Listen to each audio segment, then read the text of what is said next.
Happy Saturday, Bayang Karista. Nagbabalik na naman po ako, Kid Abata, para magbigay ng giya ngayong araw ng Sabado, February 8, 2025. At meron po tayong 7 races na nakalaan, ganun pa rin, regular schedule, 7 races, no? Start time natin alas 3 ng hapon. At meron tayong PCSO maiden trial race. Tinignan ko yung mga lineup, puro parang halos pare-parehas, kaya magandang panoorin natin yung replay para sa susunod na PCSO maiden makuha po natin. Bali marami sila, 10 runners.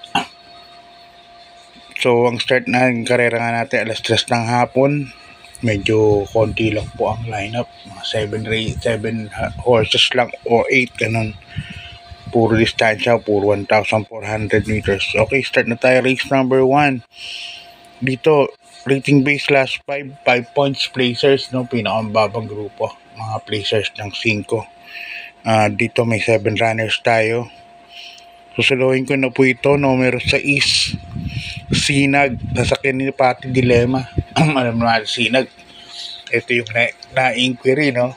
Kay Cool Ma'am, kay West of the East, no? Nasuspindi si Jan Alvin Guse. Ngayon, tinignan ko yung laban. I Love Matic, Chase the Gold, Edit Sign, Lava Walker, Rahabago, and West Kapakul. Sa tingin ko, medyo angat po itong kabayan na to. Si Sinag. Bagay yung may-ari naman ito. Sa obserbasyon ko, hindi naman nagbabiyahe. Kaya ako tuloyin ko yan. Numero 6. Sinag sa race number 1. Lipat tayo sa race number 2, Bayang Karista. Good luck. Isang rating base class 4, 22 to 27 points. At dito meron lang tayong 6 runners. Umpisa na ng pick 6, no? From races 2 to 7. First stage ko po rito, numero 3, Archseb. Nasakyan ni Jackie Joe El Shego. Tingin ko ito bandera po dito. Si Archseb medyo bumaba ng laban. Tingin ko pag mga nakaraan kalaban niya puro mabibigat Kaya yan ang first case ko. Second case ko na rin, numero 2, Rocking Bell. Nasakyan ni Jackie G.L. Seco Jr. Ito laging laging nasa timbangan. So nasa pikbu yung kabayan na yan, numero 2, Rocking Bell. Kaya para dito sa race number 2, dalawa pili ko, number 3, Archseb, and number 2, Rocking Bell. Good luck, Bayang Karista. Lipat tayo sa race number 3. Ang race number 3 natin, isang rating base class 5, 11 points to 15 points split group. Umpisa rin po ng pick 5 sa race number 3 hanggang race number 7, no? Aanim lang po na kalahok ang mga kasali po rito. First case ko sa ni Eco Serrano, numero 4, Electrify. Sasakyan ni Jericho Serrano. 1,400 meters, bagong baba sa grupo. Tingin ko ito na yung oras, no, para manalo sa Electrify ulit. Gamay na Eco Serrano po ito. Numero 4, Electrify. Siya ang first case ko. Second case ko, numero 6, Andy Byrne. Nasakyan naman ni Jeff Sarate. Hindi iniwan ni Sarate to. Laging sasakay siguro sa last 3 runs, no? Last 3 to 4 runs, ganun. Ibig sabihin, meron siya nakikitang galing dito sa kabayan na to. Kaya sa tingin ko, ito ang pangwarin po yung Andy Byrne. Good luck, Bayang Karista. Lipat na po tayo sa race number 4. Isang rating base class 5, 6 points to 10 points split group. At dito, meron tayong 7 runners. First case ko, numero 6, Monrobian Bell. Yan, sasakyan ni Pabs Cabalejo. Si Monrobian Bell, alam ko minamagaling tong kabayan na to. Ang sakay lagi nito, yung veteranong jockey.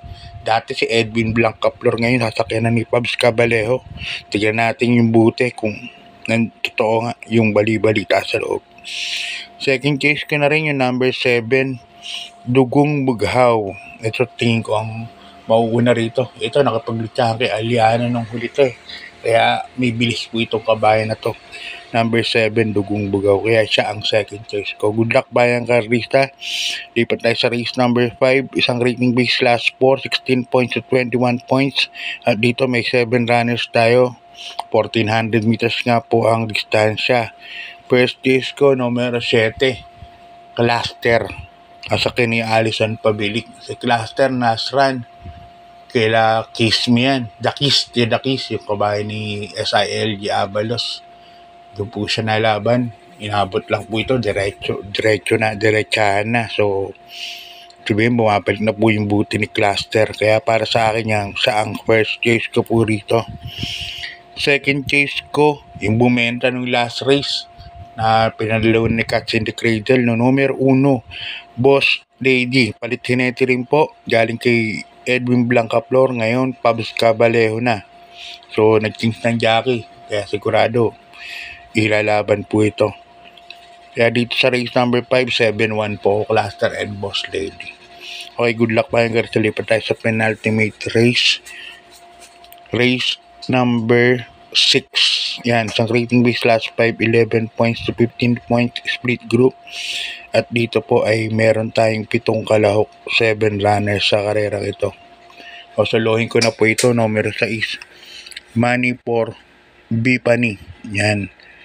Parang lutang na lutang po sa grupo yan. Numero 5. Numero 5 po. Money for Bipani. Sasakin ni Jackie J.R. de Ocampo. Tatandaan ko pa, tinalo sila Doña Chicha. Yung last ng laban nun. Sila Hero Style 96. Kaya tingin ko medyo lamang po ito. Kung ang kalabang, ang paporkas lang lang dito siguro kung tataya ako. Yung numero 2 na rin, may Bogart na natersero kila Doña Chicha, no? At saka kay High Society, yung race number 1. Okay, good luck, Bayang Carlista. Lipat tayo sa last and final race. Race number 7. Isang rating base, class 4. 16 points to 21 points. Distance natin nga, 1400 meters. Dito may 7 times 7 runners, no? First choice ko, numero 7. Skydance, imported na kabayo sa kay ni Ison El Bautista. Nakaraan run, medyo disappointing run lang nangyari sa kanya kasi naiwan po yan si Skydance sa salida.